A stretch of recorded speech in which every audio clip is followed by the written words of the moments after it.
ñu ngi leen di nuyu di rafetlu bu baax saa su ne seen ànd ak RFM di leen ñaanal jàmm di sàkku ñaan ci yéen daan corona ak RFM ci kàttanu sunu borom altine ba àjjuma ñu àndaat ci ak yéen ci téléphone bi docteur Aloyse Waly Diouf docteur Diouf maa ngi lay ziar bu baax. maa ngi lay ziar El Hadj Assane maa ngi lay nuyu di nuyu auditeur u RFM yëpp. jërëjëf ñetti weer a ngi nag bis ni tey ñu àndoon maag yow di daan corona mais dafa mel ni ñun ñii ñoo ne ci saaku yi de. non mais ni nga ko waxee noonu la. ñetti weer tey ñuy waxu coronavirus mu dugg Sénégal. c'est vrai que xeex bi ba léegi ñu ngi ci. donte mun nañ wax ne feebar bi tey dugg na ci région Sénégal yëpp. waaw muy loo xam ne aussi daf ñuy won rek ne kër war nañu gën a taxawaat gën a jekkali suñu taxawaay pour mën a xeex corona bi Sénégal mu génn fi. justement loolee du signal bu baax laal na 14 régions yi mooy daanaka ni ko wolof di waxee léeg-léeg mën nañu ndax xëy na yeneen réew yi sax di nga dégg ñu naan diwaan nangam ak nangam waaye bu ñu nee 14 régions yëpp ça veut dire que war nañu xoolaat suñu bopp. waaw ci wàllum transmission bu ñuy évaluer mën nañ wax ne ba fi ñuy waxee ni xëy na ci wàllum transmission feebar ba mu dugg ci 14 régions yi. buñ ko xaymaa noonu mën nañu wax ne c'est vrai que mu ngi bëgg a woon ne moo ñu ëpp doole waaye ci wàllum gestion épidémie ci wàllum prise en charge. je crois que ba léegi. ñu ngi contrôler épidémie am na loo xam ne nag dañ ko ci war a yokk. parce que feebar bi fi mu toll nii wane na beneen feemam muy transmission nekk ci biir askan wi nekk ci biir communauté bi. donc loolu dafay wane rek ne affaire bi nekkatul affaire waa kër docteur rek. il faut que communauté bi aussi mën ci dugal loxo. boobaak léegi ñu ngi naan Dakar léegi moom mooy épicentre bi ci am na ay tëralin yoo xamante ni yéen a nga ca ministère de la santé pour Dakar c'est quoi la nouvelle stratégie pour Dakar.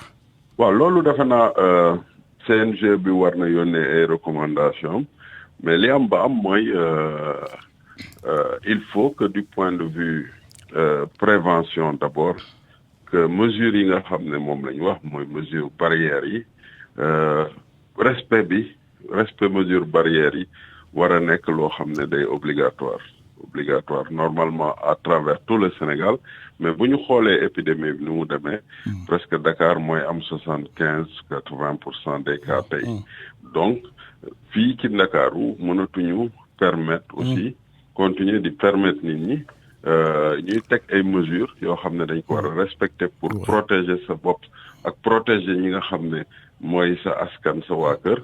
nit ñi di ko jéggi di def leneen donc. léegi liñ ci war a dégg nga baal maa ngi jégalu bu baax mooy que dootuñu nangu mooy masque yi day obligatoire ndaje yi da ngeen koy tas c'est-à-dire que de façon concrète qu'est-ce que l'autorité va faire. waaw loolu si mbébét yi parce que loolu aussi defe naa ñun li ñu si mun mooy recommandation la ñuy def. pour autorité yi. xëy na autorité bi dina ci waxaat ci kanam. mais li ci am mooy ci suñu sañ-sañ. mooy que ñu gën a rendre rigoureux port de masque bi maanaam suivi port de masque bi donte am na lu ciy def je crois que il faut que ñu saluer les forces de défense et de sécurité. parce que c'est d'abord affaire protection personnelle la. donc waruloon soxla sax ñuy topp si ginnaaw nit ñi pour loolu mais. comme constaté nañ ko il va falloir que ci côté ci fànn boobu aussi ñu gën a dëgëral loolu pour éviter que nit ñi ci seen doxalin boo xam ne duñu sóoraale dara dem di wàll ñoo xam ne ay innocent lañ toog nañ seen kër wala respect am nañu benn moment boo xam ne ñu ngi respecter mesure barrières yi ñeneen ñi jóge ci biti wala nekk ak ñoom ci yenn milieux yi di leen wàll. foofu rek la ñuy yem wala dañuy xool aussi ci wàllu paj meeg yooyu parce que vraiment ni ñu koy waxee yëf yi moom mu ngi bëgg a ëpp loxo te loolu lépp xëy na. non ci wàllum paj bi moom bés bu nekk ñu ngi ci. wàllum paj bi bés bu nekk ñu ngi ci ñun bu ñu xëyee ñu ngi ut ay stratégie pour yokk capacité litière bi parce que ñëpp xam nañ ne Sénégal aussi amul lal yoo xam ne bu nit ñi baree dinañ leen mën a accueillir donc pour loolu il faut que ñun ñu ut ay stratégie pour yokk capacité litière yi ñi nga xam ne ñooy fajkat yi aussi ma leen di féliciter ci turu ministre de la santé ñooñu tamit ñu ngi def seen kéemtulaay kàttan pour que malade bu am rek ñu mën ko jël en charge mais situation boobu dafa mel nii rek nga ubbi sa raccord muy tooyal sa biir kër il faut que pour ñu éviter suñu structure yi submergée il faut que en amont ñu mën a travailler à ce que mesure de prévention yi nit ñi respecté ko ou bien ñu respecté loo leen mesure de prévention li lay wan ni bu ñu góorgóorluwul ci effort yi li ñuy defar dafay mel ni nga ko waxee di kuy rot ci pañe ñu ngeek 1838 yuy faju donte 1858 wér nañu génn mais à ce rythme duñu dem duñu dikk waaw c'est vrai que tendance bi fi mu toll nii mu ngi tourner maanaam ñi wër ñoo ëpp ñi ñuy traité actuellement mais li am ba am mooy bés bu nekk ñu ngi am ay cas. li am ba am mooy bés bu nekk di nga gis ñu ne la ci bërëb bi am na ñoo xam ne ñëw nañ liggéey si bi ñu leen testé ñu positif donc feebar bi ci ni muy manifesté woo doo gis parfois benn signe.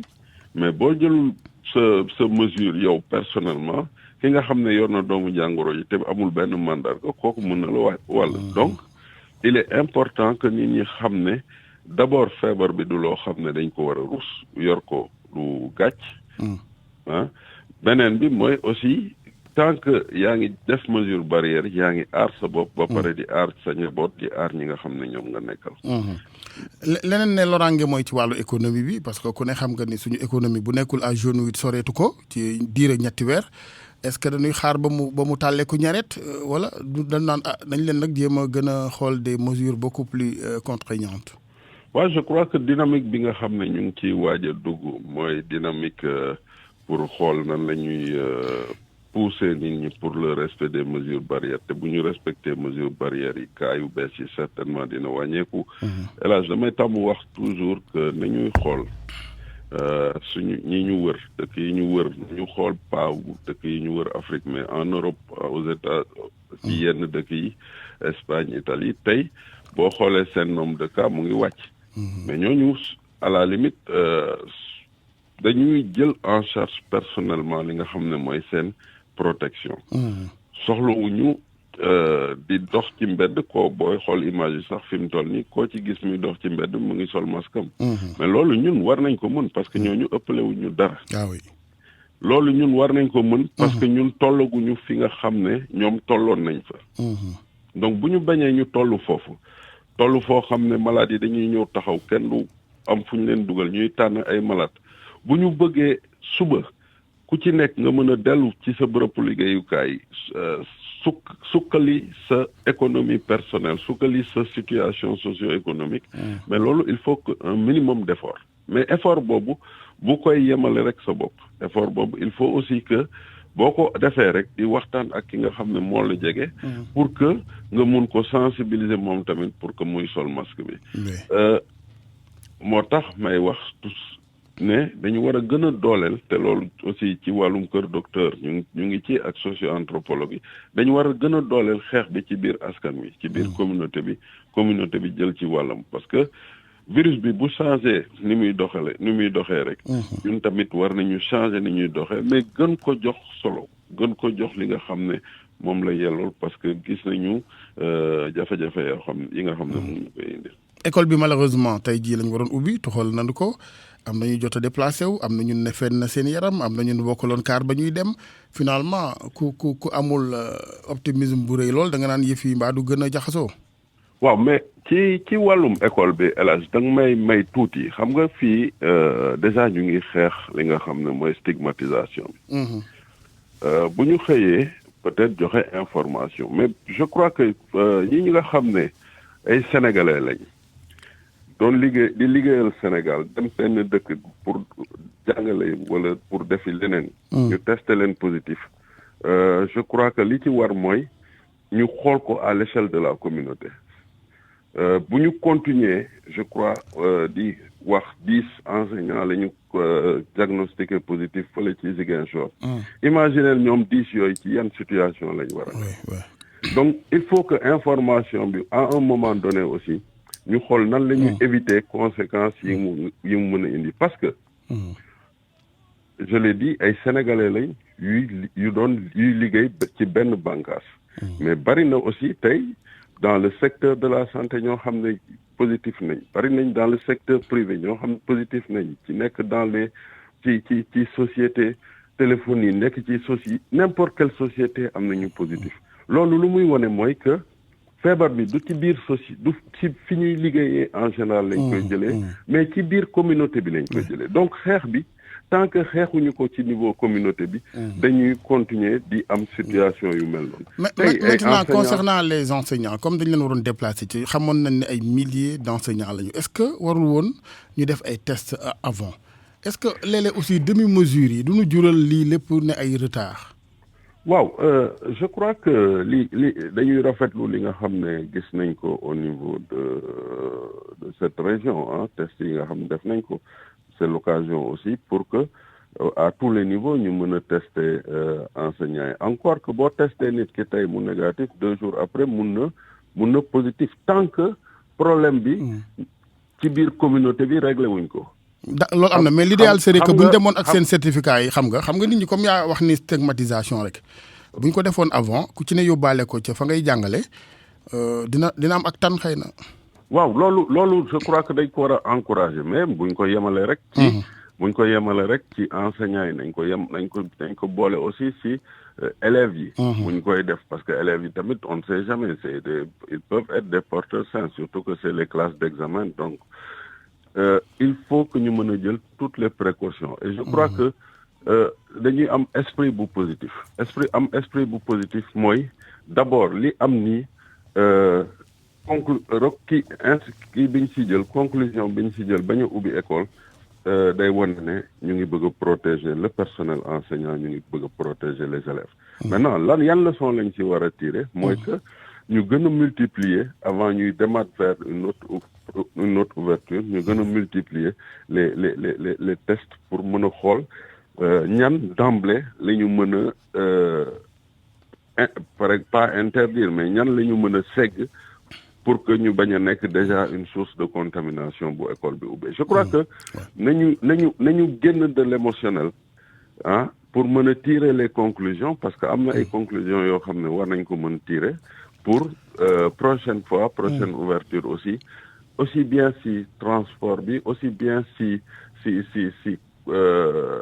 wàllum jàngalekat yi ak si wàllum élèves yi ci seen bopp ñu mën a am une rentrée avec des conditions yoo xam ne les élèves seront en sécurité les enseignants seront en sécurité parce que loolu la état bi di seet loolu mooy mbébétu état bi te loolu je crois que li ñu gis nii dinañu permettre ñu gën a jël yenn disposition yi. lii lépp jàngoro ji moo ko waral ci wàllu paj mi am na ay guérison ci wàllu kër docteur pajum tubaab mi est-ce que exploré nañu yeneen yoon yi pajum cosaan maa ngi ko wax keroog fii am na ci sax fan yi sëriñ bu ma dégg ne bu ko président joxe autorisation mu faj maladie yëpp dañuy toog rek ne loolu ça relève de l'irrationnel wala dañ naan nañ ko ci intégré. non je crois que loolu dafa am loo xam ne moo ñu caractériser ñun Afrique ak Sénégal benn bi mooy ci wàllum culturel mooy d'abord nous sommes profondément rattachés à nos racines loolu lu muy firnde mooy que bu ñu gisee koo xam ne ñun proposé nañu faj boo xam ne à base traditionnelle la wala mu nekk à base de plante dinañ ko déglu mais dafa am circuit boo xam ne ci la ñuy jaar ak moom pour mën a valider li nga xam ne moom la ñu lu tax du ngeen ko bàyyi mu defay essai clinique am moom it waaw loolu non bu ma la nee mën naa faj ma jox la fukk ne la acca comme yow doo leen lor da ngay def ay saar rek wala kii lu ñu sangoo waaw ma mettre la à l'épreuve non li may wax mooy jaar circuit yi xam nga doo nit du ñëw ne la mën naa faj lii rek nga ne ko acca kaay ma dugal la ci biir hôpital am na foo xam ne war nañ fa jaar parce que loolu aussi man am na ko ne ma de wane na ay preuve sax ndax am na fa ñenn ci kilifa yoo xam ni ñii tànk yu métteeg yeneen ñu mu faj ba pare j'espère que bokkoo ci non xam nga loolu li tax ñu koy jaarale ci yoon boobu rek li ñuy bañ mooy nit ñi am jàngoro dem seeti dem seeti ñi nga xam ne en général ci loolu la ñuy évoluer mooy tradipraticien te feebar bi ci liñ ci xam aussi il faut que ñu ànd ak tuuti dal moo tax maanaam da ngeen di bañ a ubbil buntu charlatan yi daal voilà ku wax ne mën nga rek ñun dinañ la ubbil nga ñëw nga wan ñu jaar ak yow fi nga xam ne foofu la ñuy jaar pour valider benn processus thérapeutique après ñu jàlle d'accord am na solo parce que on est en Afrique ni nga ko waxee waaw mais loolu moom dafa am solo pour dafa am yenn yi mën a tëj wax daal ki wax ne moom buñ ma joxee lii ma def lii kay man pour man mënoon nañ koo ba rek comme ñaan rek la en tout cas maa ngi lay gërëm docteur ba ci kanam 10 heures. jërëjëf El Hadj jërëjëf docteur Aloyse professeur Daouda Ndiaye ngeen baal ma ree ji parce que waa ji daal nee na am na ñu fi faj Ablaye am na ñoo xam ni professeur Daouda mu ngi en ligne. oui El Hadj Assane. professeur maa ngi lay ziar gëj naa la dégg. gëj naa la dégg El Hadj Assane maa ngi lay nuyu sa mbokku auditeurs yëpp ñuy déglu. namm naa la jaay ndax. yow maa la raw sa xel nangu na li may wax nii parce que du ay caaxaan de man dafa am ñoo xam ne dañuy wax ak man di wax ak kilifa yi xëy na ñoom it am na ñu sax def ay vidéo loolu da nga naan parce que aussi xam naa ni wàllu science moom peut-être du nangu loolu. waaw mooy comme ni ko docteur Alice waxee rek xam nga tey pour man lépp lu nga xam ne am nañ ci yaakaar. lu ñu am yaakaar rek war ñu tëj bunt yi. te je pense que posé nga débat bi mooy est-ce que duñ ko bàyyi ñu xool et cetera. mais moom mu ne la est-ce que duñu xool nuñ ko encadrer par rapport à des essais cliniques ak yooyu. je pense que tey lépp lu nga xam ne comme démb comme tey ak suba également loo xam ne war nañu yaakaar ne mën nañu dimbali ci faj bi. par rapport à ça dem ci pour xool dara yàqu ci donc. te Afrique lañ nekk y a des réalités. y a des réalités même si am na loo nga xam ne également amutu nekk mais wax nga ko c'est-à-dire que nañu xool. ñu jaar fu mu war a jaar ak le ministère xool étape yëpp bu fekkee ne jaar na étape yëpp mu war a jaar ministère encadré ko xool. mais bu ñu tëj bunt yi parce que comme xamuñu fan la ñu toll. xamuñu fañ lañ jëm xamuñu kañ lay jeex. lépp lu ñu yaakaar ne nit nee na mën na ko wala am na lu ko mën ci ay produits. buñ ci defee ici war nañ ci mën a xool. en tout cas ànd ak ministère sur ça. man yaakaar naa ni. fi yaa ngi naan na jaar fi mu war a jaar mais foofu mu war a jaar yëpp am na fii ci réew mi am nañu ay comité ay borom xam-xam yoo xam ni mën nañu segg lu ni mel.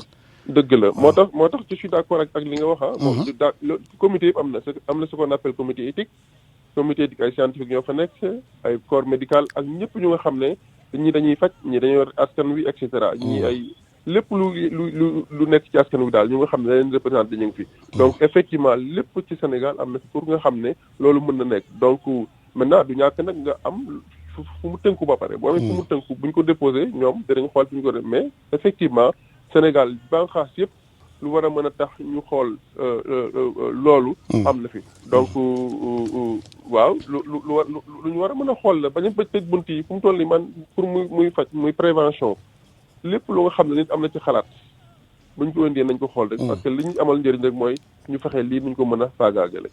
léegi ma laaj ci kii laaj boo xam ni ki xamul dara ci wàllu kër docteur la moo koy laaj. bu nit ñëwee ni moom alxuraan lay fajee.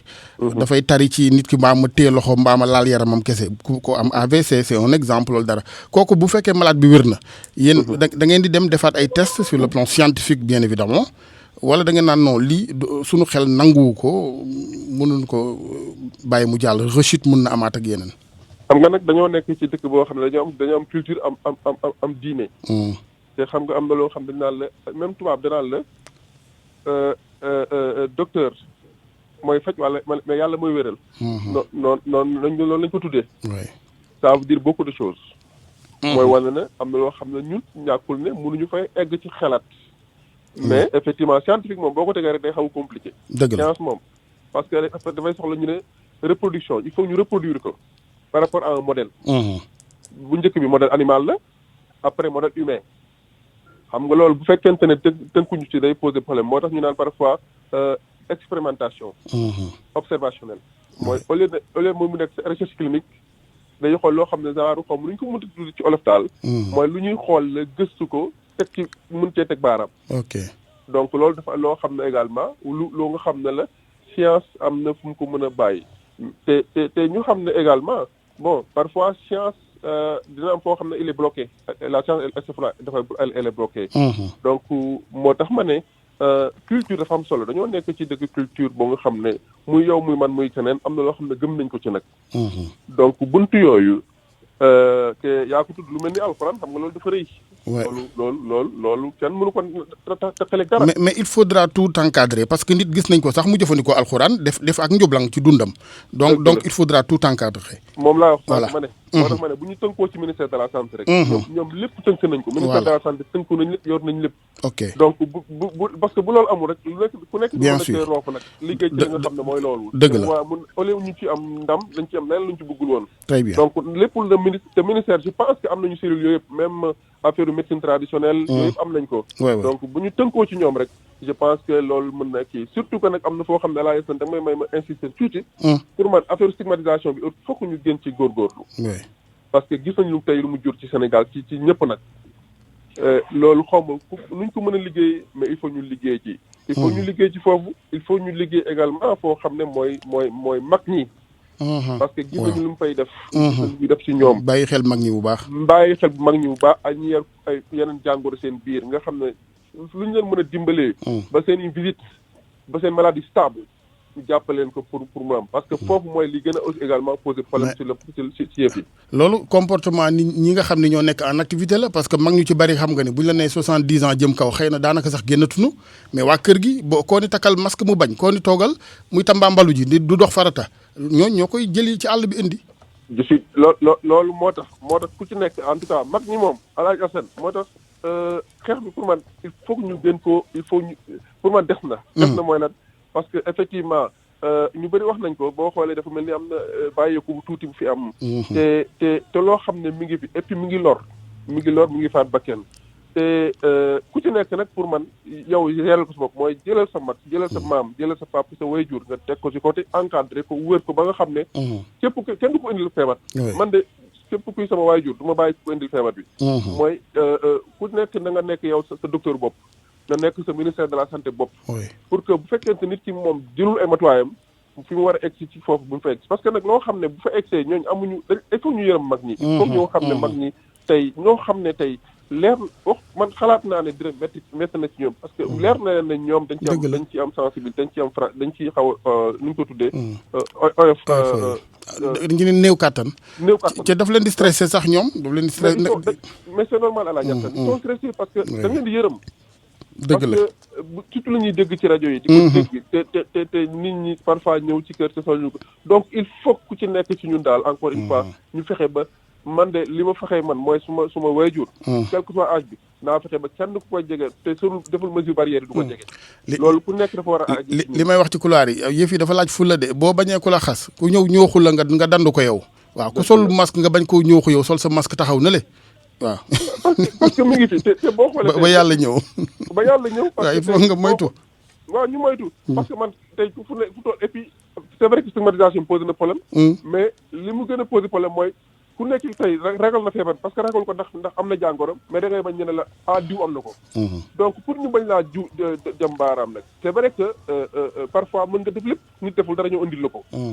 mais moo tax ku ci nekk encore une fois te loo xam ne mi ngi fii xoolal école bi li nga ko waxee tey. ah oui vraiment ñu c'est regrettable bu ñu defoon tuuti effort rek pourtant dès le début xëy na voilà ñu ubbi. aéroport yi ñu ne dañ ko ubbi. bu fekkee am na situation bu demul noonu. yàlla rek la xam.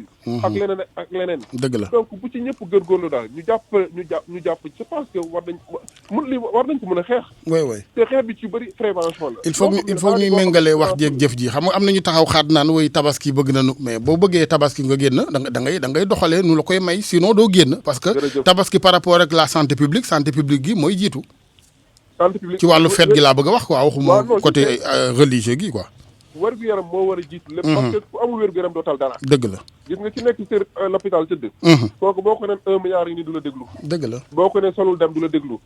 donc dañu toppatoo wér-gu-yaram ba pare te wér-gu-yaram encore une fois. tey am nañu moyens yoo xam ne bu ko ñëpp defee jëfee na ko am nañ mu arrêté loolu am nañ ci. très bien ñu am yaakaar. professeur barrière yi. waaw dernière question bi mu ngi jëmoon ci loolu yow pour yow ban stratégie pour Dakar nouvelle stratégie bien sûr. Dakar de du ma bëgg a jiitu paaku ci mbaram moo tax comme ministère day def intervention ci tey. te ce serait pas. ñoom kay nee nañ àjjuma la xaw ma wala est-ce que taxaluñ ko ba àjjuma bilan bi wala. mais tey lañ def 2 mois. waaw le point ils font d'habitude le point à 10h mais pour moi ñetti weer yi. nee nañu àjjuma. bon c'est vrai que parce que épicentre moom fu mu nekk. il faut que am ay mesures yu nga xam ne il faut ñu renforcer ko. loolu moom loolu je pense que comme j'ai dit. du ma jiitu paaku ci mbaram. mais li leer man gëm naa ne Dakar il faut ñu am ay mesures particulières. maintenant lan la loolu bu ñu leen bàyyee bu ñu ñëwee parce que il faut que am temps expliquer ñu wax ko mais yaakaar naa ne fu mu toll nii comme Dakar bokk na tey ci li gën a poser problème. am na yeneen capital yi nga xam ne moom moo mel noonu ci àdduna. buñ ci jàngatee.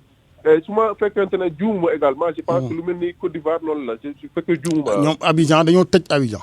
voilà. maintenant est-ce que Dakar foofu lu ñu jëm. loolu nguur gi ak ministère dañu xool jëmtukaay yi mais li ci am solo mooy parce que et puis xam nga Dakar li mouvement yi dafa bëri El Hadj Assane ñi dañuy bouger lu bëri te lépp fa lañ xewee. li gën a regrettable nag mooy da cee am ñu am ay ndomboy tànk ba pare yor seen i daamar di déplacé wu dem ak ñëw di yóbbaale seen i mbokk ki seen i xarit. c'est-à-dire loolu aussi il faut au niveau vraiment du contrôle kilifa yi di njëkk a wane le bon exemple. El Hadj Assane bu fekkente ne je pense que am na loo xam ne ñi mënuñu ko wax parce que day sensible parce que nit ki bu fekkee ne dañ ne kii mooy ji bu ñuy defar réew mi kay am lu ñu mën a wax nañ ko waxin wi rek xanaa waaye nañ ko wax lépp pour defar rek. non foofu laa jëm ma ne su ma wax mooy bu fekkee nit ñi dañ ne ñii ñooy suñu royukaay ñii ñooy njiit ñi ñooñu dañuy fexe ba kenn du leen jam ci dara parce que bu ñu leen jamee rek nit ñi daan ci diw def na ko diw koy def. li muy yàq ëpp sax. te loolu pour man El Hadj Assane il faut que ñu jóg ci daal loolu moom mënut a wéy. man de li ma ci am écho yu wóor mooy njiit yi loolu moom ànduñu ci. parce que je sais que loolu moom képp ku koy def it gëm naa ne léegi di nga ko arrêté. parce que mënoo nekk ci dëkk ñu jox la ngay jiit. nga war a joxe lépp ñu te du heureusement c'est pas la majorité benn minorité la mais benn minorité même bu dee benn la. li muy yàq moom lu muy defar. dëgg la donc il faut encore une fois ñu yokk responsabilité ku ci nekk ci ñun. que ce soit des patriotes et qu'on soit des exemples. ok mais je pense que foofu rek lañ mën a demee pour que ñu ne diw bokk na ci nga xam ne ñoo ko arrêté. dëgg la et cetera et cetera. am na solo jërëjëf professeur. jërëjëf El Hadj Assane maa ngi lay nuyu di la sant di nuyu sama fay sunu auditeurs yëpp. ñu yem jërëjëf Ndiaye bonne journée. jërëjëf professeur Daouda Ndiaye jërëjëf docteur Aloyse Waly Diouf naka noonu yéen ñi doon déglu RFM ci kanam tuuti incha allah rek rapidement benn pàcc bu gàtt bu ñuy jagleel suñu soññante gi suñu biir ci wàllu sensibilisation jàngoro ji comme moom mu ngi fi ba tey ci ñetteelu weer bi bis ni tey 3 mois ci Sénégal. 628 14 14 moom ngeen di jaar ba jokkoo ak ñun mbokk yi ci rajo Futur Média RFM asalaamaaleykum. aleykum salaam wa rahmatullah. bisimilah soxna si. man la soxna Dior Tall mu aale Thiam. di taalibe sëñ Thierno Thiam wàlli bu mag booba nekk ca Ndar di nuyu ñëpp nag. macha di leen allah ziar yàlla na ko ziar ñaanal ñëpp jàmm yaa ngi dee sama sëriñ de. déedéet dañuy ziar ko kay dañuy ziar bu wér sax. macha allah. yal na yàlla nangu ziar. amiin Alaaji Assane may am ñaari kàddu rek yu ma ci rotal. ci xam-xam bu néew nag. ndax dafa am lu ma jàngat ci les maîtres du savoir. muy jàngalekat yi ñu waroon a yóbbu pour ñu gàttandu suñu doom yi. déjà nañu leen convoqué. moo njëkku la aw ci yoon ci ay intellectuel boo xoolee terminus liberté 5 nañu fa dajaloo woon. ñii ànd ak ay tout tànk takkaluñ leen masque ñii takk ay masque yoo xam ni jéggi na dayo masque yoo xam ni couvrirul seen kanam.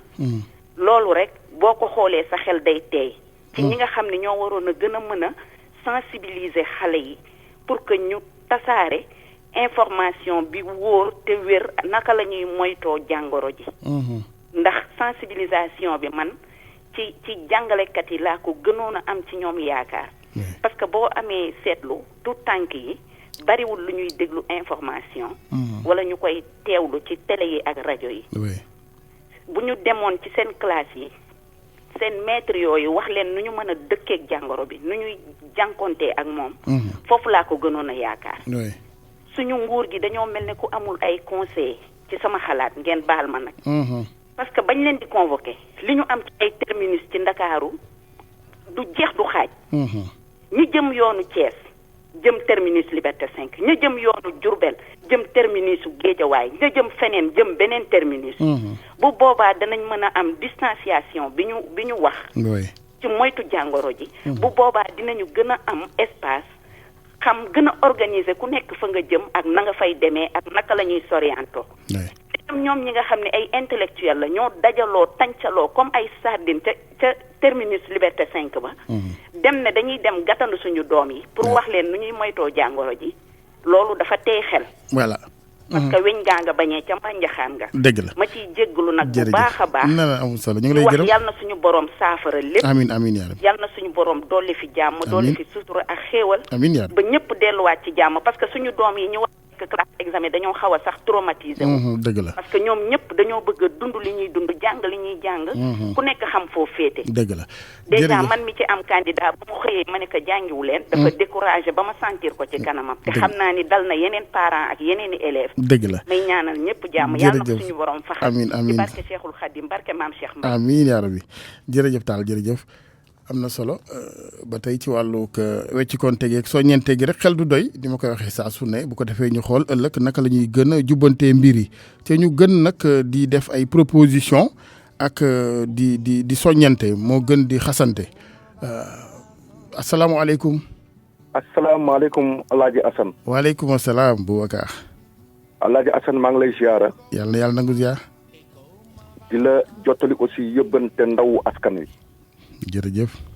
nee nañ ñu 3 mois ñoo ngi la ci sant di la ci këram ndax yaa ngi ci liggéey bu extraordinaire ak professeurs yi ak médecin wu réew mi. jërëjëf jërëjëf.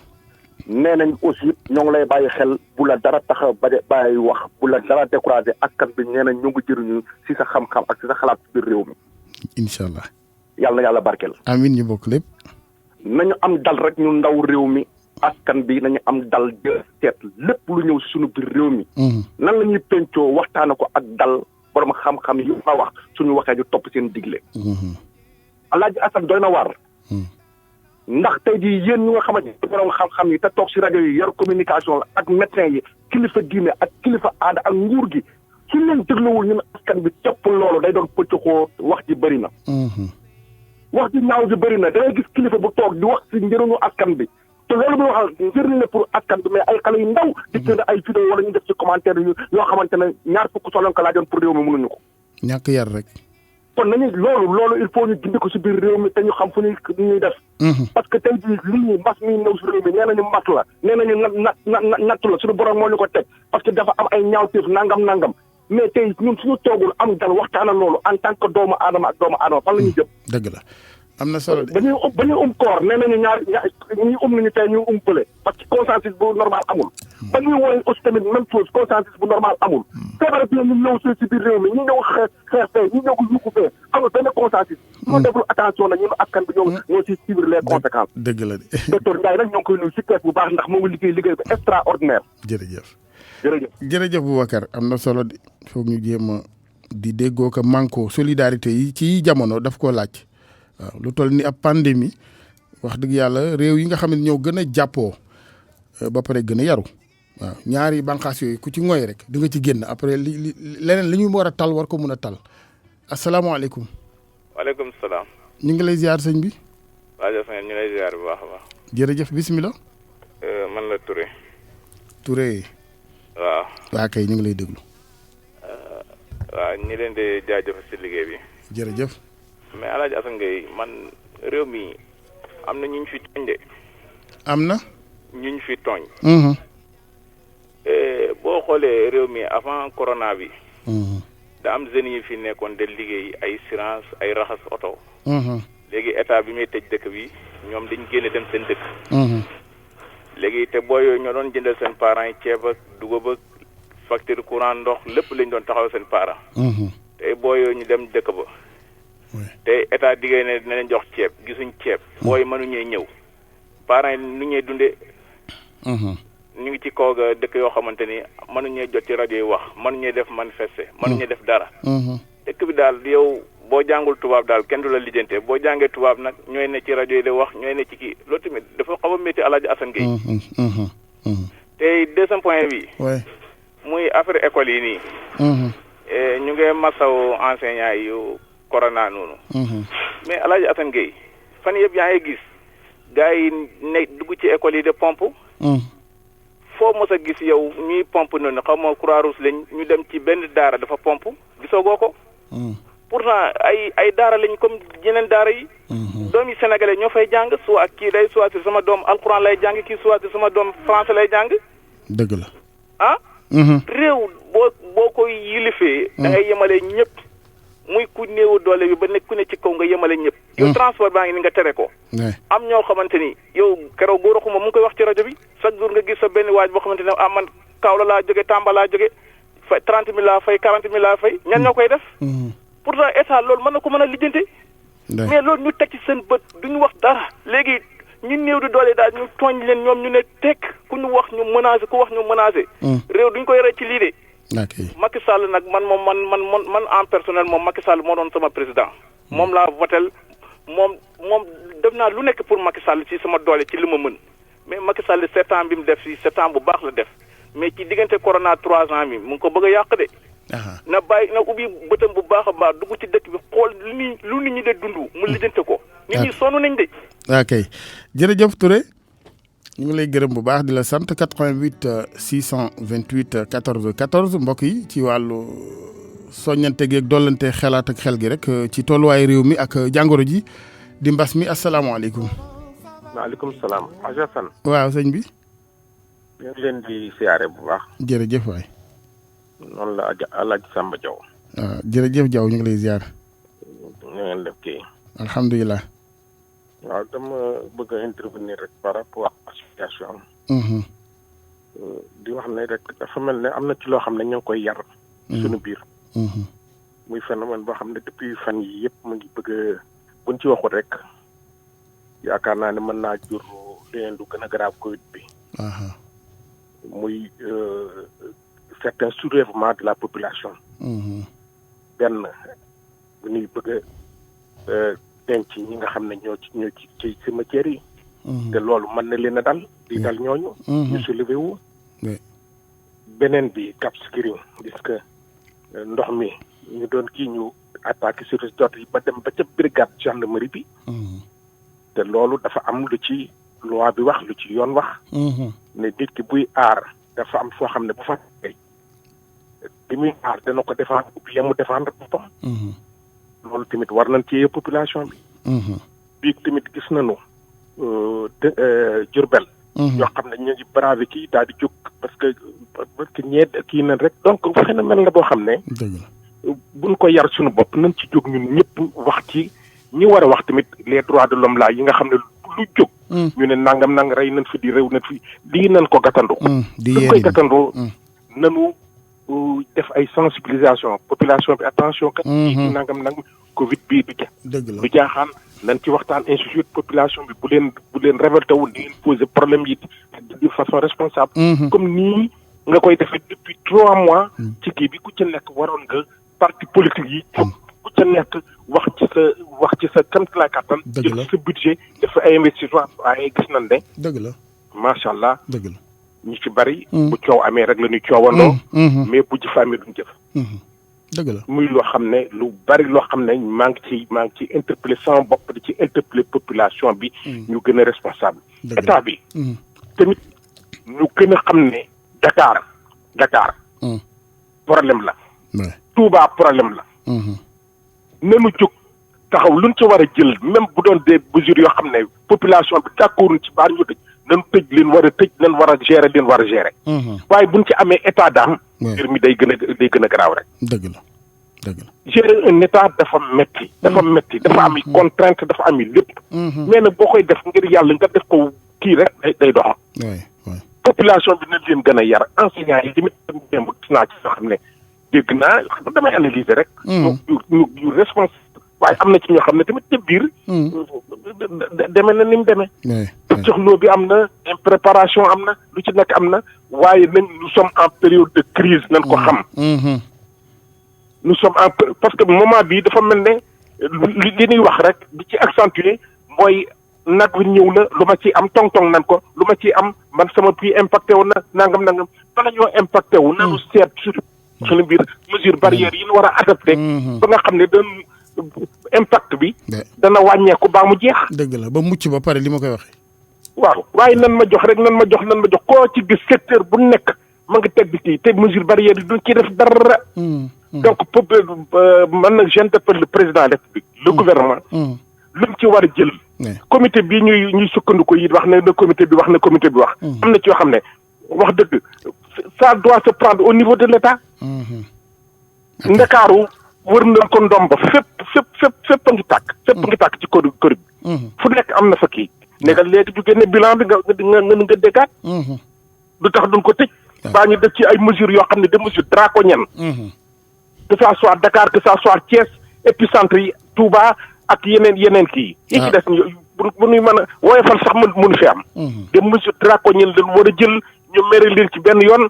après ñu juboo. dëgg la am na solo loolu moo sama contribution rek c'est une contribution citoyenne man faruma kenn. dëgg la man peuple la faral. dëgg la jërëjëf Diaw jërëjëf am nga ci sañ-sañ bu wér sax waaw wax sa xalaat la ñu wax ak soññante rek xel du doy ñu koy gërëm bu baax El Hadji Samba Diaw 88 628 14 14 asalaamaaleykum. waaleykum salaam. waaleykum salaam bisimilah. allo. ñu jégalu sëñ boobu dafa mel ni rocceeku na Ablaye xëy na dina jéem a duggaat ci RFM 88 628 14 14 asalaamaaleykum. waaleykum salaam. bisimilah. waaw sëñ bi noo def. ñu ngi sant yàlla bër. El Hadji Assane. waaw. allo. maa ngi lay dégg sëñ bi. waaw El Hadji Assane ñu ngi lay ziar bu baax. jërëjëf ñu ngi leen di nuyu. jërëjëf ñu ngi leen di ziar bu baax. waaw débat bi damay bañ ñu jël ko contourner ko ci affaire de enseignant.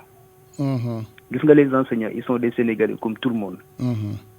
mais pourtant ñoom seen xel demu ci agent de santé yi njëkk a taxaw nga xam ne ñu njëkk a jàkkaarloog maladie tey am na ci ñoo xam ne ñu ngi ci kàllalu hôpital yi gars yi waxuñu ko. mais El Hadji Assane lii bettul kenn xoolal bi ñu leen di rassembler fële mais ñoom ñoo waroon a am mat respecter les gestes barrières. wut seen i masque def seen i geste def distanciation bi mais defuñu ko. dañ ne les enseignants ñoom ñoo waroon a enseigner loolu. mais soo xoolee à la télé c'est comme si ñoom ñooy enseignants yi.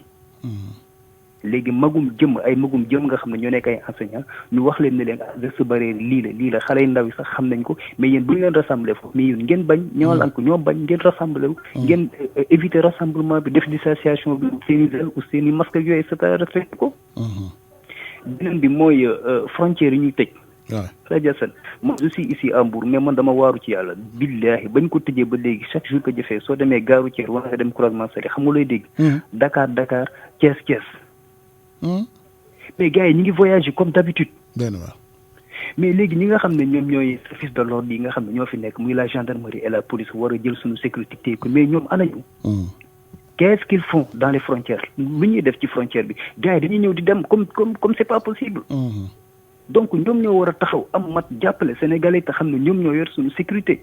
mais on est en guerre contre le Covid-19 mais ñoom tey jii ñoo ñu war a jàppale ku ñëw ñu la ko tourner la.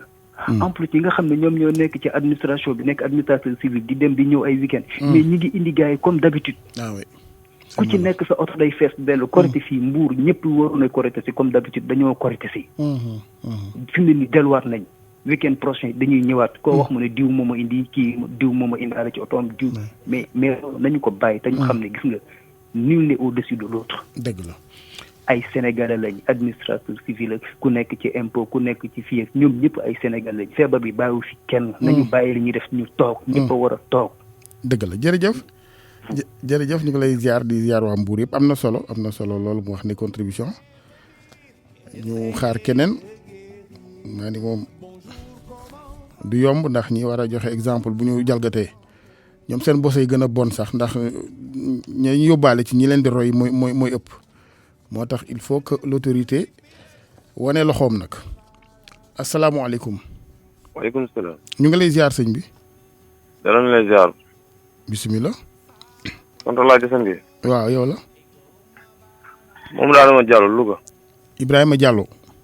Mamadou Adama Diallo Louga bisimilah. waaw. ñun daal mbas mi li ñu ci wax mooy. waaw. wax dëgg yàlla métti na trop. ndax boo xoolee dëkk bi.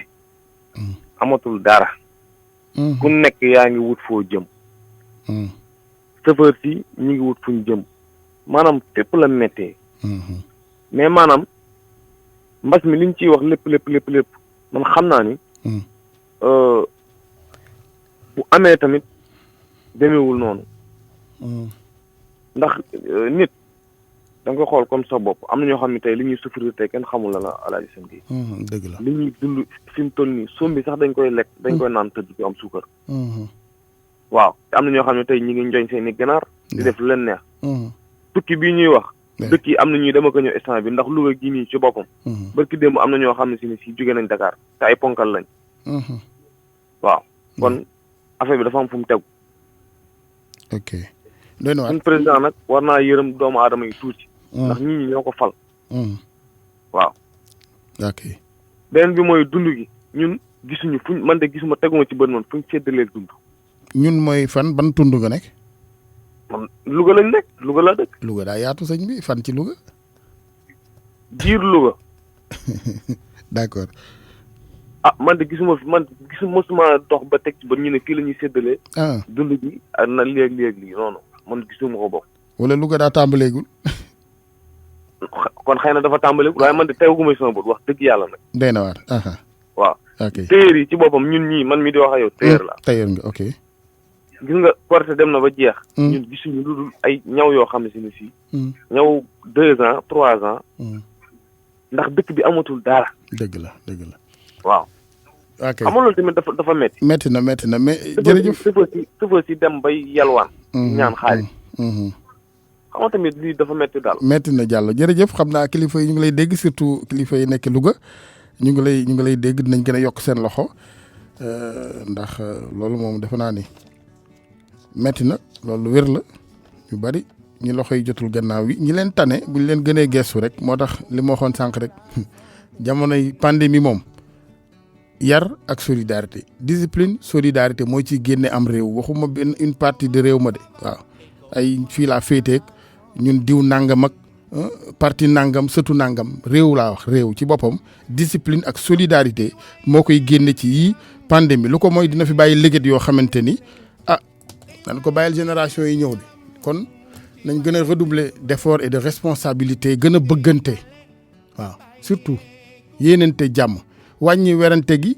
yokku jàppoo gi ba rëcc ci géej gi buñ demee ba nag lab gi ñu néewal ko lool ba mucc ñu soog a wax yeneen débat yu ñàkk solo yi ndax ñàkk solo mooy lépp lu nekk en deçà d'une vie dund ci boppam moo war a jiitu lépp ba pare nga soog a wax leneen balaa nga ne naam ne fa mënuñu réew mi toll fii ñu toll mais yenn xeetu débat yi ni may wax encore une fois j'invite samay naataango de la presse ñu gën a xool yi ñuy gën a waxtaane am na ñoo xamante ne buñ fëggee sa bunt waxuma la enregistrement waaye da nga leen war a sax génnewaat kër ga waxuma la di leen jël di leen teg nit balaa ngaa wasaare da ngay wasaare luy jariñ sa réew waaw luy jariñ askan wa jariñ seen diine jariñ seen éducation seen santé sinon aussi du yomb de ndax fi mu ne ñëpp a sonn te ñetti weer rek lañ defagum waaw kon nañu gën a góorgóorlu ni ñuy fàttalante rek parce que amu ci kenn ku am intérêt yow même boo dencee dara it bu sa njaboot màbbee dal sa kaw nga mujj ànd nekk ak ñoom waaw ñëpp ànd di watatu alors qu'on peut vraiment génn ci bu ñu góorgóorloo waaw sous région gii rek am na ci ay suñuy naatangook suñuy nawle yoo xam ni seen njiit yee sax fii la ñu jàngee koo ci laaj mën la université de Cheikh Anta Diop koo ci laaj mën la école Prytanée militaire mais ce serait du gâchis qu'on ait nous autant de valeurs autant de personnes valeureuses ba pare duñu mën a génn réew mi ci situation bi mu ne parce que dañuy werantee que di iñaanantee que di xeexante maa ngi jéggulu encore une fois ñëpp di leen ñaanal jàmm di sàkku ñaan ci ñëpp di gërëm Abdoulaye Diop ak El Hadj Ndiogou Diène ci wàllu réalisation bi